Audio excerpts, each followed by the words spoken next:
नमस्कार, फिर पैसा बोलता है में आपका स्वागत है। मैं आनंद श्रीनिवासन। आज मैं ऐसा कंपनी के बारे में बात करूंगा जो बहुत एक्सपेंसिव है, आज हम नहीं ले सकते हैं, लेकिन इस कंपनी को देखता ही रहना चाहिए। पिछले साल तो एक बार मौका मिला था हमको खरीदने के, उसको देखने के लिए, कंसीडर करने के लिए, और लोगों ने कंसीडर की थी इसको, लेकिन आज तो बहुत एक्सपेंसिव हो गया है। ये तो एक होम ग्रोन एफएमसीजी है, fast moving consumer goods company है, और ये एक हाउस होल्ड ब्रांड है और इंडिया का one of largest food products company है। लेकिन 80 देशों में आज वो बेच रहा है इस प्रोडक्ट को। ओनर तो वाडिया ग्रुप है, तो इतना मैं उसको विश्वास नहीं करूंगा जैसे टाटा या गोदरेज पे विश्वास हो सकती है, क्योंकि जब बिजनेस फेल होती है वो वैसे ही बिजनेस को छोड़ देते हैं। उनका ही कंपनी है गो एयर, जो अभी मुश्किल में है और पैसा लेना है। उन्होंने अपनी कंपनी को पब्लिक किया था, लेकिन जब मुश्किलात आए तो उन्होंने कंपनी को अबैंडन कर दी। तो पहला तो प्रॉब्लम तो प्रैट एंड विटनी इंजन का था, लेकिन कंपनी उनका था, ब्रांड उनका था, उनको और पैसा डाल के कंपनी को बचा लेना था, लेकिन उन्होंने कंपनी को अबैंडन कर दी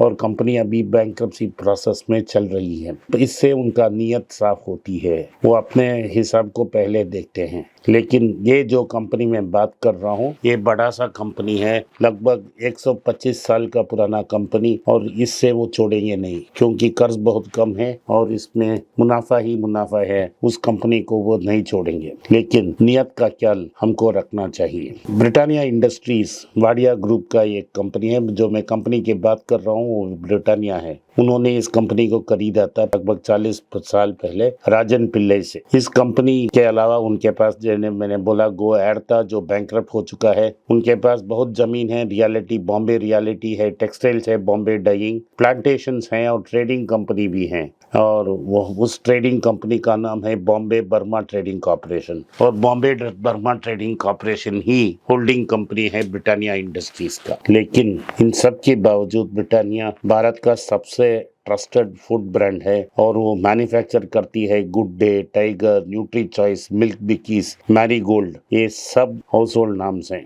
और ब्रिटानिया का जो प्रोडक्ट है वो biscuits, bread, cakes, rusk, diary products including चीज, बिवरेजेस, मिल्क और योगर्ट, ये सब बनाते हैं। लेकिन उनका रेवेन्यू में 90% बिस्किट्स ही है, सिर्फ 10% डायरी प्रोडक्ट्स का है। तो हमको क्लियरली पता लगाना चाहिए, ये प्राइमरली बिस्किट कंपनी है, भारत में सबसे बड़ा बिस्किट कंपनी है, लेकिन मिल्क बिस्किट्स में पार्ले इनसे ज्यादा है। और इनका दो बड़ा कॉम्पिटिटर हैं, एक है तो पार्ले और दूसरे हैं सनफीस्ट आईटीसी। तो इसीलिए मैंने आपको बोला था आप आईटीसी ले सकते हो। 10% का बिजनेस और डायरी प्रोडक्ट्स में है, उसमें तो वो ब्रेड बनाते हैं, केक बनाते हैं, चीज, मिल्क और योगर्ट, ये सब बनाते हैं। इस कंपनी का प्रेजेंस पैन इंडिया है, पैन इंडिया प्रेजेंस है, और 5 मिलियन रिटेल स्टोर्स में उनका प्रोडक्ट बिकती है। 1 मिलियन माने 10 लाख, सो 50 लाख दुकानों में ये प्रोडक्ट मिलती है। और उनका 5%, 5.5% का बिजनेस ग्लोबल मार्केट्स में आता है, जहां वो भारतवासी रहते हैं। बहुत ज्यादा बिजनेस यूएई और ओमान से आती है, वहां तो उनका मैन्युफैक्चरिंग यूनिट है। 80 देश में ये प्रोडक्ट बेचते हैं। तो ये सब मिला के यूएई में ये नंबर 2 बिस्किट प्लेयर बन चुके हैं और मार्केट लीडर भी बनेंगे। और जीसीसी कंट्रीज में, जहां भारतीय मूल के लोग बहुत ज्यादा हैं, वो लीडरशिप पोजीशन की एम कर रही है। और लेकिन यूएई में नंबर 2, नंबर 1 की हाथपाई चल रही है, जहां ओपन कंपटीशन है। लेकिन इसका कारण क्यों है कि यूएई में सबसे बड़ा पॉपुलेशन तो इंडिया और पाकिस्तान, श्रीलंका लोग का है, और इंडिया का ये टॉप फूड ब्रांड है। सो सेकेंड क्वार्टर रिजल्ट्स में क्या हुआ, उनका प्रॉफिट 19% ऊपर गया, 587 करोड़, लेकिन रेवेन्यू सिर्फ 1.2% गया। सो वो गया तो 4,433 करोड़। वो उस पिछले क्वार्टर में 4,379 करोड़ था। सिर्फ 2% का ग्रोथ, लेस देन 2% का ग्रोथ है। लेकिन उन्होंने कैसे की कि उन्होंने एक्सपेंसेस कट कर ली 2.33%, 3,685 करोड़, 3,685 करोड़। ब्रिटानिया को कंपटीशन बहुत ज्यादा था, उन्होंने कुछ प्रोडक्ट्स में तो प्राइस दाम किए हैं, लेकिन इन्फ्लेशन के कारण उनका प्रॉफिट जास्त गया। जाने की प्रोडक्ट वैसा ही होगा, पिछले 1 साल में उन्होंने ग्रामेज कम किया, कंपनी वो रूरल डिस्ट्रीब्यूशन में अपना एक्सपेंड कर रहा है, अभी डिजिटल मार्केटिंग भी कर रहा है और कुछ प्राइसिंग करेक्शन भी की है की ब्रांड्स में और SKUs में थोड़ा साइज भी कम किया तो कि मार्केट में उनकी शेयर रिकवरी करने के लिए। और कंपनी में जो ग्लोबल प्राइस कमोडिटी है, वॉलेटिलिटी है, वो क्लोजली मॉनिटर कर रही है, स्पेशली मिडिल ईस्ट और रशिया में। रशिया का प्रॉब्लम इस कंपनी को बहुत ज्यादा अफेक्ट कर दी है क्योंकि वीट का प्राइस दाम, गेहूं का दाम तो ऊपर चला गया। अभी सारे फूड कमोडिटीज के प्रोडक्ट के प्राइस ऊपर जा रहे हैं। ये प्रॉफिट्स ज्यादा में कॉन्सेंट्रेट करते हैं, मार्केट शेयर में कम।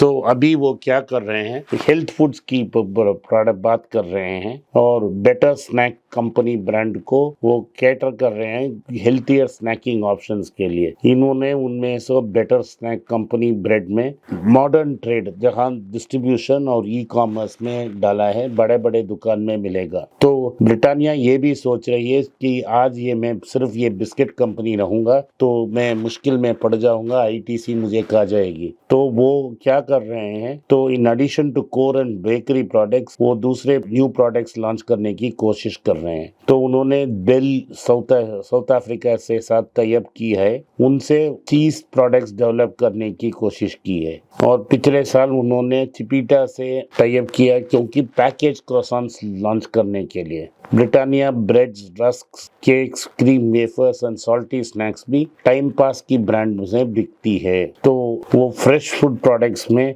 प्रोबायोटिक्स, दही, फ्रेश लस्सी और कोकोनट वाटर की भी लॉन्च करने की कोशिश कर रही है क्योंकि हर इंडियन को कोकोनट वाटर पसंद है, लस्सी पसंद है और प्रोबायोटिक दही तो पसंद है। नेस्ले के पास बड़ा सा ब्रांड है। तो ये सब वो करके मार्केट शेयर को एक्सपेंड करके वो टोटल फूड कंपनी बनाना चाहते हैं। लेकिन करंट दाम है 4,603 रुपया, हाई था 5,270 रुपया, लगभग 10% की ऊपर की करेक्शन हो चुकी है। लो था 3,930। पीबी रेशियो अभी भी 49.8 है और डेट टू इक्विटी 1:1 है। सो इस कंपनी में कर्ज है, लेकिन कर्ज लेना का कोई मतलब भी नहीं है। प्राइस टू बुक 36 टाइम्स है क्योंकि ब्रांड की वैल्यू बहुत ज्यादा है। अर्निंग्स पर शेयर 105, यील्ड 1.85, प्रमोटर 51% कंट्रोल कर रहे हैं, FII 20%, DII 14 और पब्लिक 15। इस कंपनी में बहुत ज्यादा अपसाइड अभी आने का चांस नहीं है, लेकिन अगर इस कंपनी में और 10% का कटौती होती है और वो 52 के लोग के पास आती है और नीचे आती है, आप कंसिडर कर सकते हो। लेकिन एक बड़ा ब्रांड है, बड़ा कंपनी है, अच्छा वाला कंपनी है, लेकिन 2 कंसर्न है मुझे। एक तो इस कंपनी में डेट नहीं होना चाहिए था, इसमें 1:1 डेट है। दूसरा, इसका दाम बहुत ज्यादा है, लेकिन इस डेट में तो उन्होंने बोनस डिबेंचर भी दिया था।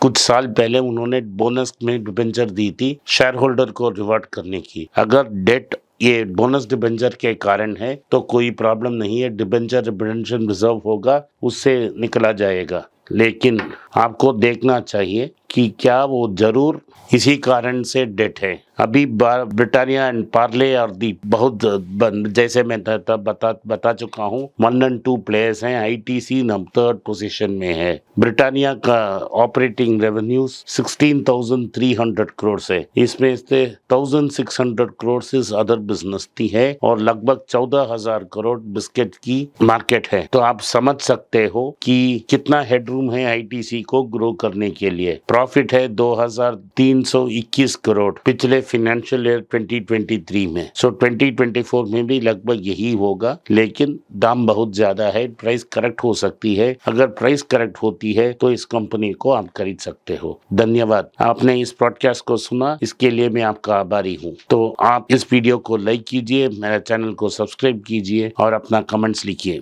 अगर हो सके इस वीडियो को अपने दोस्त और रिश्तेदार के पास भेजें और उनको देखने की आग्रह करें। नमस्कार, धन्यवाद, जय हिंद। हैदराबाद में इवेंट अच्छा हुआ, इसके लिए मैं आपका आभारी हूँ। मैंने दुबई की टीम ने आइडिया बनाया कि अगली बार गल्फ में एक और इवेंट होल्ड करेंगे। इस बार का इवेंट 24 नवंबर को आखिरी शुक्रवार नवंबर महीने में 5:30 या 6 बजे कुवैत में हुआ। जो भी मुझे कुवैत में मिलना चाहे वो नीचे के डिस्क्रिप्शन बॉक्स में दिया गया मेल ID में अपना मेल भेजें या व्हाट्सएप में संपर्क करें। मेरी टीम उनको जरूर मदद करेगी। रहेगी। धन्यवाद, नमस्कार, जय हिंद।